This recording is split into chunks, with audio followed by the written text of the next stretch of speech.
நாக்குல நக்கி பார்த்தா ஒரே புளிப்பு. ஆமாங்க, இந்த மைண்ட் வைஸ் உங்களுக்கு ஞாபகம் வந்துச்சுன்னா அதுக்கு நான் பொறுப்பு இல்லைங்க.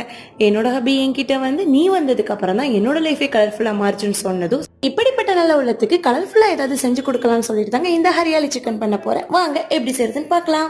மிக்ஸி ஜார்ல 2 பச்சை மிளகா, ஒரு கைப்பிடி அளவு மல்லி புதினா சேர்த்து ஃபைனா அரைச்சி எடுத்துக்கலாம். இப்போ ஒரு கடாயில 3 ஸ்பூன் அளவுக்கு ஆயில், 3 ஸ்பூன் அளவுக்கு நெய் சேர்த்து ஹோல் ஸ்பைசஸ், அது கூடவே 10 மிளகு, 3 பெரிய சைஸ் வெங்காயத்தை குட்டி குட்டியா கட் பண்ணி சேர்த்து கலர் சேஞ்ச் ஆனதுக்கு அப்புறமா 1 ஸ்பூன் அளவு இஞ்சி பூண்டு விழுது சேர்த்து பச்சை வாசனை போனதுக்கு அப்புறமா நம்ம எடுத்து வச்ச சிக்கனை இது கூட ஆட் பண்ணி, இது கூடவே தேவையான மசாலாஸ் ஆட் பண்ணிருக்கேன். அது என்ன ஆட் பண்ணிருக்கேன்னு சொல்லி டிஸ்கிரிப்ஷன்ல கொடுக்குறேன். அப்புறமா நம்ம அரைச்சு வச்ச பேஸ்ட் 3 ஸ்பூன் அளவுக்கு தயிர் சேர்த்து ஒரு 15 மினிட்ஸ் மீடியம் ஃபிளேம்ல வேக வச்சு எடுத்தீங்கன்னா சூப்பரான ஹரியாலி சிக்கன் ரெடி. ஃபைனல் டச்சுக்கு பாதி லெமனை கட் பண்ணி அதோட ஜூஸை மட்டும் ஆட் பண்ணிருக்கேன். இப்போ இதை எடுத்துட்டு போய் என்னோட ஹபி கிட்ட டேஸ்ட் பண்ண கொடுத்தா டேஸ்ட் பண்ணி பார்த்துட்டு, பரவாயில்லையே இந்த மாதிரி கலர் கலரா ரீல் விட்டா கலர்ஃபுல்லான சிக்கன்லாம் கிடைக்குது பார், இனிமே எப்படி நான் கலர் கலரா ரீல் விடுறேன்னு சொல்லிட்டு என்ன சர்ச்